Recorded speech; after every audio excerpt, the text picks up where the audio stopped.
Hello, I'm Bernard Hickey from interest.co.nz and welcome to our weekly Never a Dull Moment report with Dan Bell from HiFX. Welcome in, Dan, and plenty to talk about this week in the world of central banks, money printing, interest rates, exchange rates. Starting with what's happening in Greece. We always seem to talk about Greece every week. We're experts on Greek political life now. Excuse me. Looking in particular at this deal, which was done in the last 24 hours or so. An apparent deal. Or has it been done? Well, that's the big question, isn't it? This Greek debt deal, which has been going on for the last few weeks, apparently has not quite concluded, but they have agreed, at least on the private bondholders portion of the deal. However, it seems that the EU are asking for more assurances from Greece that they will follow through with the austerity measures and the requests that they put in place. And they want assurances also from the coalition party in Greece, because they do have an election coming up in April. So if Greece has an election in April and the current leadership are thrown out, well, naturally they might turn around and say, you know what, we're not going to play ball on these austerity measures, so do what you want to do, but we're a new party and we've taken over. Because you sense that the Troika, which is the Germans, the European Union, the IMF, the ECB, are all quite nervous about whether the Greeks will yet again fail to deliver on their promises. Yeah, exactly, and there's a lot of political pressure in Greece. I mean, there's news over the last couple of days that the two of the biggest unions have kicked off, and there's some strikes going on. So there's potential political uprising, and I think the Troika want assurances that despite a change in leadership or even further political uprising, they are going to follow through on these austerity measures to get these further bailout funds. And the European Central Bank seems to be driving towards the next round of pumping liquidity into the banks. We've got this long-term refinancing operation, the LTRO as it's called, ready for February the 29th, and a widening of the collateral that can be put forward for that, and comments from the European Central Bank itself on the outlook. How did that affect markets this week? Yeah, so the ECB have kept interest rates on hold at 1% this week. They have this big LTRO auction coming up at the end of the month, and they are expected to pump another, close to 500 billion euros into the European banking system. So everyone is getting excited about this additional injection of liquidity, and they have also loosened the rules around the collateral that can be used. So effectively, the ECB are doing as much as they can at this point, and I think investors are feeling a little bit more upbeat about the situation in Europe. But we know that it's not resolved yet. Because just imagine, Dan, if you or I could call ourselves a European bank, go to the European Central Bank with a Toyota Corolla 1989 or so, and ask for a 3-year loan at 1%. Wouldn't that be fantastic? Well, that's it. I mean, I think the banks last time were a little bit not sceptical, but they weren't as aggressive in taking up the offer because it may have showed up that they were, that they needed the money. I think this time around everyone's going to go boots and all, and cheap money is available, so go and get it. And this carry trade, where you borrow at 1% and you invest in someone else's currency at 3-4%, certainly is having an impact on the Australian and New Zealand dollars too.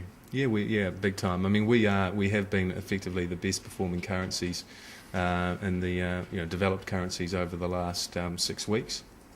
The Australian dollar pushing up to a 6-month high against the US dollar earlier this week at 108.44, and the New Zealand dollar pushing up to a 5-month high at 84.09 against the US this week. So the whole idea with this carry trade is that eventually, if asset prices go up, investors are going to feel a little bit more upbeat, and hopefully that creates some sort of positive feedback. But you would argue, is the additional liquidity being used in a way that is adding any real substantial benefit to businesses? Because it just seems to be hoarded in government bonds. Well, hoarded in government bonds or injected into, as you say, this carry trade. So to me it seems like as much as there is additional liquidity out there, the credit channel out to small to medium-sized businesses or businesses in general is still suffering. Now, looking across the Tasman, this week we've had the Reserve Bank of Australia surprise a few people by not increasing the not cutting the official cash rate there. What was going on there? Yeah, so the market had almost fully priced in a rate cut from the Reserve Bank of Australia on Tuesday, and 90% of economists expected them to cut interest rates from 4.25 to 4%. They left rates on hold. However, they've left the door open to further easing if the economy hits another rough patch. So on the back of that, the Australian dollar strengthened over a cent against the US dollar, rallied about 50 basis points against the New Zealand dollar, and continued to push up to historic highs against the euro and the pound. Let's look now at the charts for the New Zealand dollar against a variety of currencies. Firstly, having a look here at the New Zealand dollar versus the US dollar over the last few weeks or so, it does seem to have topped out there around about that 83 and a half mark. What's going on there with the currency? Yep. So we briefly traded over 84, but at the moment we're finding resistance around 83.80. I mean, if you look at where we've come a long way in a very short period of time, and a lot of this has been driven, as we've mentioned, by this new liquidity that's been injected into the system by the ECB, continued dovish comments from the US Central Bank, and their commitment to keep interest rates near zero for until the end of 2014. At this point, I think the market is looking for more reason to buy the New Zealand dollar, and it really hasn't been justified in some of the local economic data. Now, looking again, New Zealand dollar versus the euro, we're really up here at record highs. Again, more money printing through late December, early January, and up here just below that 63.5 cent mark. Whereabouts are? What sort of ranges are we in then? Yeah, so we see the Kiwi euro continuing to hold up over the last few days with this deal with the EU Greek deal getting closer to a resolution. We have seen the euro a little bit stronger against most major currencies. The euro versus the US dollar has been up around a 2-month high, just over 133 recently. So the Kiwi's come off a little bit against the euro, but broadly we still see the Kiwi continuing to hold up quite well. Support coming in at 61.5. And the resistance still in place there around 64, but continue to see an upside bias to the Kiwi euro, given the situation in Europe is going to continue to be an issue. And against the pound, we saw overnight the Bank of England announce 50 billion quid more money printing, up to 325 billion pounds of money printing, and again that means that the New Zealand dollar looks stronger versus the pound. What's the story there?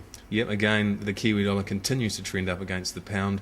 It has started to look a little bit toppy at current levels. You could argue that the market had been expecting the Bank of England to announce this additional round of quantitative easing, and it sounds as if they're going to be prepared to do more if necessary. I mean, the UK economy are effectively in one of the most prolonged slow patches since the 1930s, and with the current outlook continuing to remain quite uncertain, the Kiwi dollar should remain supported against the pound.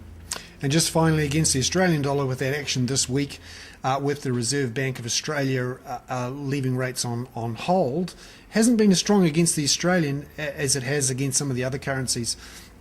So what are we seeing here in the last few weeks or so? Yeah, well, we were almost pushing up through 78 cents against the Australian dollar prior to the Reserve Bank announcement on Tuesday, and as you can see, we came off a good sort of 50 to 60 basis points following that announcement.